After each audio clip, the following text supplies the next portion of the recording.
tal, Eduardo? ¿Cómo estás? Bien, bien. A ver, contame, ¿cuándo arrancaste? ¿Cuándo dijiste, bueno, la política me picó el bichito de participar, de hacer lío? De hacer lío muy pibe, porque yo soy parte de este movimiento que surgió como movimiento estudiantil contra la enseñanza libre, a favor de la enseñanza laica. Esto era el año 59. Así que ahí, pero eso no era un movimiento, digamos, explícitamente político, si bien todo el mundo sabía que se trataba de una cuestión política de la educación argentina y había una ley del Congreso que se discutía al respecto. Bueno, y además los partidos políticos en general tomaron posición, ¿no? Sobre el tema. El peronismo en esa época no, digamos, tenía una legalidad muy precaria, ¿no? O no la tenía, dependía del momento. Sí. Y además no tenía una posición unívoca, pero las 62 organizaciones estuvieron a favor de la enseñanza laica. Yo creo que el Consejo Coordinador del Justicialismo, después de la separación de Cuca, año 59, creo que no hubiera estado en condiciones de opinar sobre el tema, pero que se hubieran dividido. Y bueno, entonces esto no fue una actividad política, pero fue una actividad en el sentido de la política educativa del país, ¿no? Así que yo en un colegio que hizo huelga, hice semanas de huelga, yo era un chico. Pero una huelga que también estaba impulsada por las autoridades del colegio que estaban de acuerdo con la enseñanza laica. ¿Y políticamente? Ahí como te fuiste, ¿cómo te fuiste orientando en una dirección determinada? Eso fue en el año 61, yo hice un acercamiento. Bueno, yo leía, ¿no? En esa época los jóvenes leían, no sé si ahora leen mucho, pero en esa época leían mucho. Además, como yo era parte de una familia peronista, para mí la política era una cosa de mi casa, ¿no? Se hablaba. Más habitual. Era habitual, claro, mi viejo hablaba mucho de política. De modo que, en ese sentido, si hay un culpable de mi politización, felizmente, don Eduardo Burruchaga, padre. Así que, pero yo hice una incursión con otros muchachos, por el Partido Socialista Argentino de Vanguardia. Y entonces apoyaba a la porque mi viejo era un tipo que era peronista, pero venía de la tradición socialista. Así como identidad entre tantos afluentes, claro. Su identidad preperonista era el Partido Socialista. Y entonces fuimos al Partido Socialista de Vanguardia, que apoyaba, era una decisión del Partido Socialista, que en realidad apoyaba las candidaturas peronistas. Sí. Y entonces me acuerdo que fuimos al acto de cierre de la candidatura de Framini, que era el candidato a gobernador de la provincia de Buenos Aires en marzo del 62, en unas elecciones donde se suponía que se iba a romper la proscripción del peronismo. Que se hizo en Mataderos. Si bien también era candidato en la provincia, pero se fue el cierre en la capital, donde había elecciones para diputados. Y bueno, a partir de eso, yo no me acuerdo muy bien cómo se desencadenó después los hechos, pero yo rápidamente terminé en Guardia y Hierro de la Juventud Peronista. Todo eso fue muy rápido. Y bueno, el año de la politización yo creo que fue el año 61. Así que ese fue el arranque. Claro. ¿Y tu paso por Guardia? Y tuvo un condimento interesante porque fuimos a pintar paredes en vísperas del 17 de octubre del 62 y fuimos presos. Y en aquella época, como estaba el gobierno de Guido, y además había estado de sitio, me parece. Como estaba el gobierno de Guido y además había estado de sitio, se había restablecido la vigencia del decreto 4161 que reprimía la propaganda peronista, el famoso decreto del 56 de los gorilas. Así como el gobierno de Guido era controlado por los gorilas, digamos, sí, no por los azules, sino por los colorados. En el año 62 era controlado por los colorados. Por lo menos hasta cuando nosotros nos llevaron presos estaban todavía, no me acuerdo si estaban todavía los colorados. Sí, estaban los colorados. Todavía, no sé, creo que ya estaban rivalizando con los azules. Ya estaba el conflicto, no me acuerdo exactamente. No había eclosionado, pero estaba latente. Sí, claro. O ya había eclosionado, pero en todo caso lo que sí es que el 4161 seguía vigente. Eso es por ahí la cosa. Lo habían puesto los colorados, pero los que los contradecían, que eran los azules, que eran los de Onganía, sí, y los de Lanuse, no lo derogaron. Entonces seguía. Entonces el 4161 no te escarcelaban, terminamos todos, éramos 5 compañeros, yo era el más pibe, tenía 18 años y 3 meses, terminamos todos en la cárcel de Casero, en el pabellón de los presos conistas. Y estuvimos un mes en Cana, porque los abogados lograron que la justicia, que era la justicia criminal común de la capital, declararon inconstitucional el 4161. Entonces no es que nos absolvieron por falta de pruebas había, sino que nos absolvieron porque la normativa no daba. La norma era inconstitucional. La declaró, yo me acuerdo, medio nacionalista, que se llamaba Vera Vallejo, fue muchos años juez nacional en lo criminal de la capital federal. Y bueno, declaró inconstitucional el 4161, entonces nos soltaron, tuvimos un mes. A mí me cambió la vida ese mes porque yo ahí conocí a Gustavo Rearte. Ahí lo conocí. A Cacho El Cadre, a Jorge Di Pascual. Ahí te reorientaste dentro del peronismo. A Dardo Cabo, a Armando Cabo, que también estaba preso junto con Dardo. A Bandor en la visita, porque venía Bandor a visitarlo. Era una Bandor, la visita no era como las películas de ahora que están todos en una cabina de vidrio. En el comedor del penal, viste, todos juntos ahí, traían la comida, se comía, claro. Ahí lo conocía Bandor porque lo vendían a ver a cabo. Así que bueno, a mí me cambió la vida ese mes ahí, me cambió la vida. Di Pascual era diputado nacional electo, que habían metido preso, estaba a disposición del PEC, entonces venían, bueno, hubo conflictos, me acuerdo de ese mes que no me acuerdo por qué fue un conflicto, hubo un manoseo con la guardia, la guardia manoseó a, no me acuerdo, no recuerdo el motivo. Recuerdo que se declaró una huelga de hambre. Claro. Por supuesto, yo que era el más pibe de todo lo que había, que tenía 18 y 3 meses, me alimenté a hacer la huelga de hambre, igual que todo el mundo. Pero claro, los cabezas eran Armando Cabo, Gustavo Rearte, Jorge Di Pascual, otro miembro de la resistencia que se llamaba Agricoli, que era también ligado con la UOM. Eran como los que encabezaban el las referencias, claro, las referencias, y los llevaron a todos a los calabozos, claro. Entonces ya el asunto se puso castaño oscuro. Y claro, porque Di Pascual, un tipo que era diputado nacional electo, no sé cómo es un diputado nacional, estoy en calabozo porque bueno, por supuesto se la ganamos, o se la ganaron, ¿no? Porque al final hubo una reunión del director, que el director dijo que él no estaba, que no sabía, porque esto pasó en horas todo, ¿no? Entonces le pidió disculpas, se mandó todo el mundo al calabozo y no me acuerdo cuál era la reivindicación, pero se ganó. Y de allí saliste parte de otra construcción. Todavía no, seguimos todavía en Guardia, yo seguía en Guardia de Hierro, pero digamos que para mí fue un cambio en la vida, porque yo no me claro. Ese mundo para mí era un mundo que yo desconocía, ¿no? Así que eso me cambió mucho, ¿no?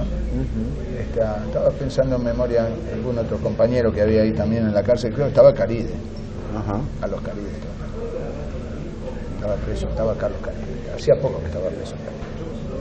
Y recuerdo uno que estaba preso, que había caído junto con Caride, que era de Tacuara, que era un grandote, se llamaba Polidoro. Parecía un buen muchacho, ¿no? Era un buen muchacho. No estoy juzgando su ideología, que bueno, de Tacuara, qué sé yo. Pero bueno, un tipo correcto, se portaba correctamente. A mí me parece que medio soldado le faltaba. Me parece que era medio soldado le faltaba. Muy buen tipo. Y entonces llega, me acuerdo un día que no sé por qué, llega Rearte o llega él y está Rearte o viceversa, y se le planta Rearte y dice: a las órdenes, jefe. A Gustavo. Tal vez no sé, Tacuara no dejaba de ser una forma de politización de sectores de clase media. Claro, Yo siempre claro. sostuve esa cosa, que eran todos fascistas. Por supuesto simpatizaban con el fascismo, simpatizaban con Primo de Rivera. Sí. Pero era una forma de politización. Y la otra cosa que recuerdo... Además, ante la cerrazón del esquema político, cierta tensión dura era lógico que surgiera. Había de eso, y la En prueba... ese momento nacen los Montoneros 3 años después de lo que estás contando aproximadamente. Sí, ¿no? 3 o 4. Bastante más, pero... Con el operativo en Córdoba. Claro, más eso es Garín. el 70 ya eso. Claro, no, son 8 años de diferencia. Pero no, previamente a eso hay ya un cambio de actitud del Dardo Cabo. Dardo también era de Tacuara. Es decir, él participaba de la juventud peronista y de la resistencia, pero era de Tacuara. Y yo me acuerdo, un día tuvimos una discusión, claro, en la cárcel, ¿qué podías hacer? Hablabas.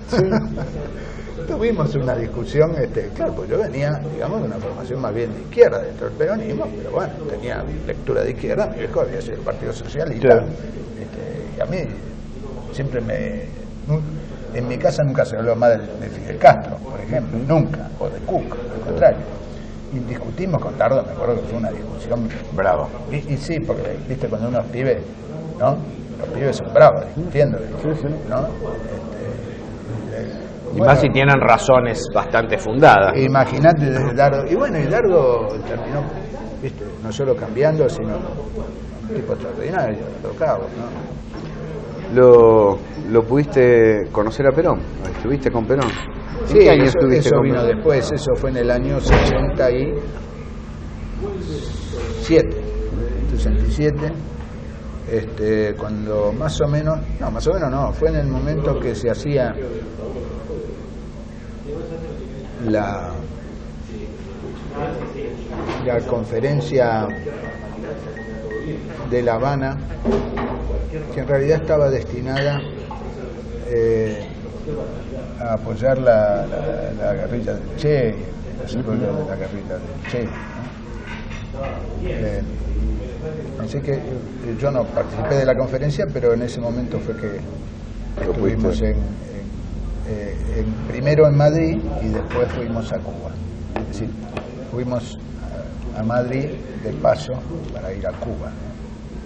Lo cual no quiere decir que fuera un detalle ir a Madrid. Claro.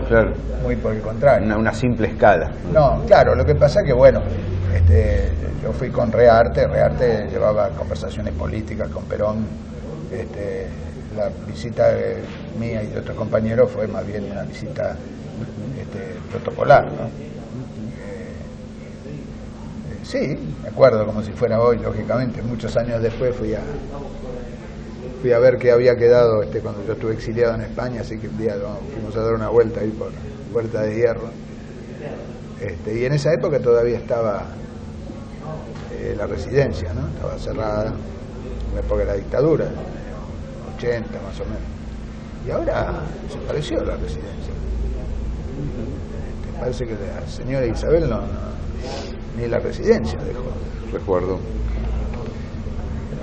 ¿Qué sostenía el RP? ¿Qué sostenía el movimiento que lideraba Rearte, en el cual vos participás? Si tuvieras que trazar una serie de ideas muy fuertes, muy básicas, que debido a la relativa contemporaneidad de la vida política, más allá de los cambios, pueda llegar a tener un trazo vigente en el presente. ¿Qué recordás de los planteos fuertes?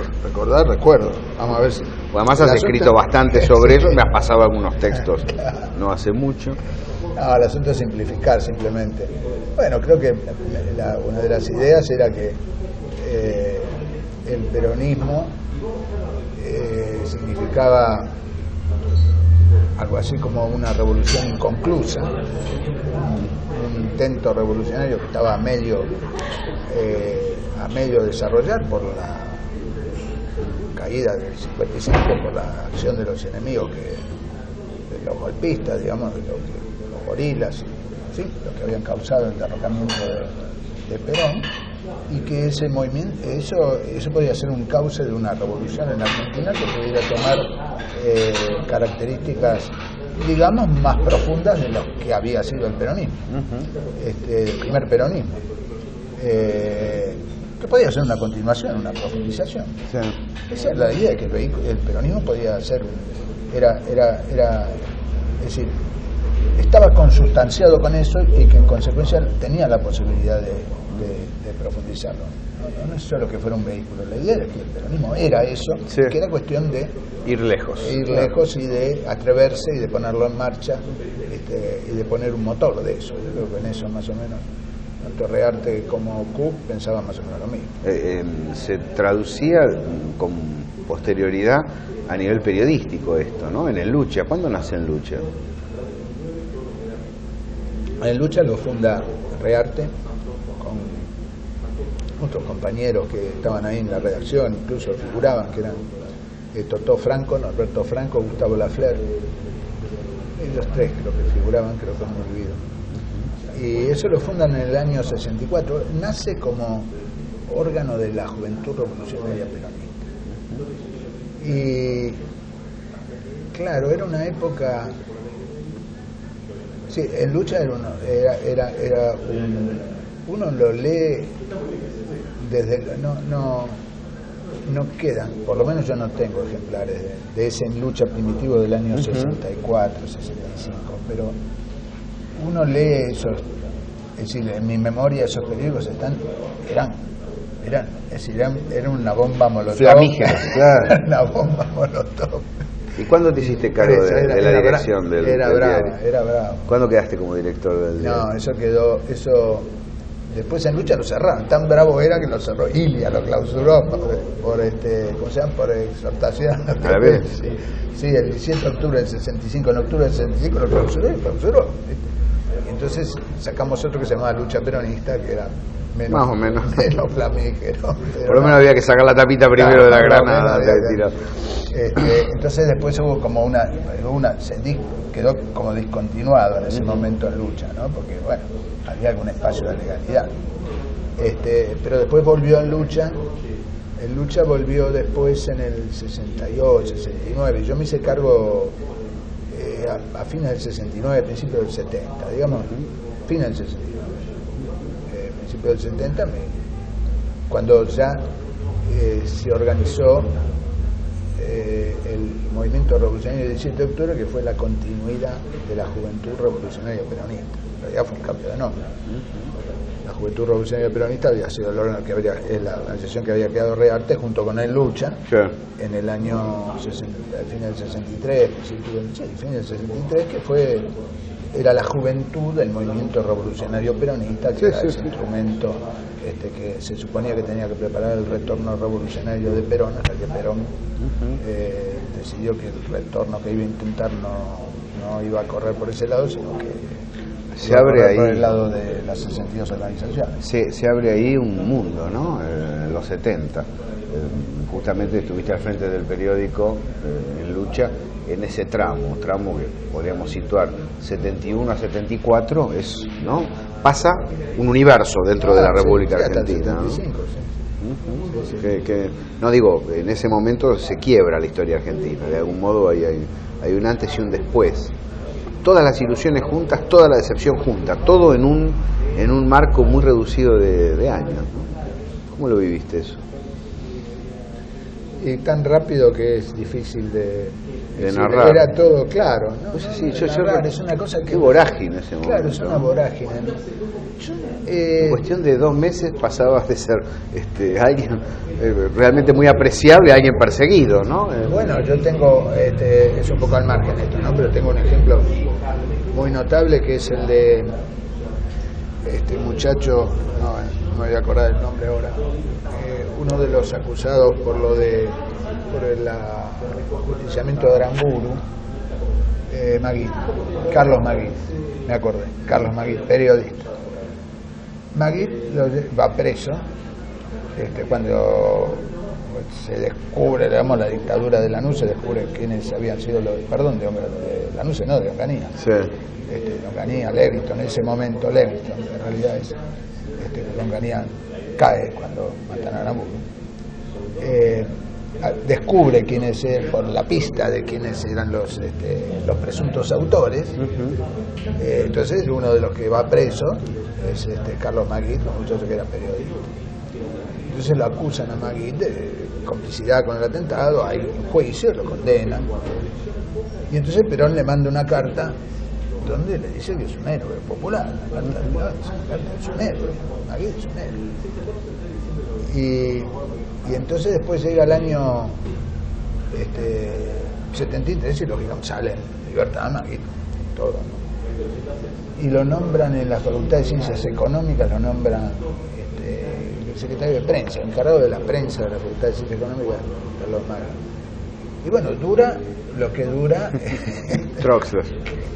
Sí, me hace acordar de ese caso, claro. De ministro a perseguido de la AAA. Entonces, claro, después viene la intervención a la universidad, viene ¿cómo se llama? Otalagano, el tipo que era fascista, pero no es que era fascista porque los demás lo calificaban de fascista. Eso no era un debate ideológico, claro. No, pero yo soy fascista, públicamente. Entonces, claro, imagínate Magui. No tenía lugar. No tenía lugar ahí, lo echan, y bueno, después termina secuestrado, lo secuestran en Perú, lo traen a la dictadura ya con Videla, lo traen de Perú, lo secuestran en Perú, lo traen acá, a la ESMA. Bueno, pobre Magui está desaparecido, seguramente asesinado. Pero Magui es un caso, un ejemplo claro, digamos, que ese tipo tenía una carta de Perón que decía que era un héroe. No estoy exagerando nada, un héroe, ¿no? Y después, a mediados de octubre del 74, era una presa para la AAA y eludido eso, porque al final lo agarran en Perú, lo secuestran acá y lo matan. Recorrimos el primer tramo. Te invito para la próxima, ¿eh? En algunas semanas más agarramos fines de los 60, el exilio, después de la dictadura militar, tu balance de General Perón, ¿cuál es tu visión? ¿Te parece, Eduardo? De acuerdo. Gracias por estar acá. No, al contrario, gracias a vos.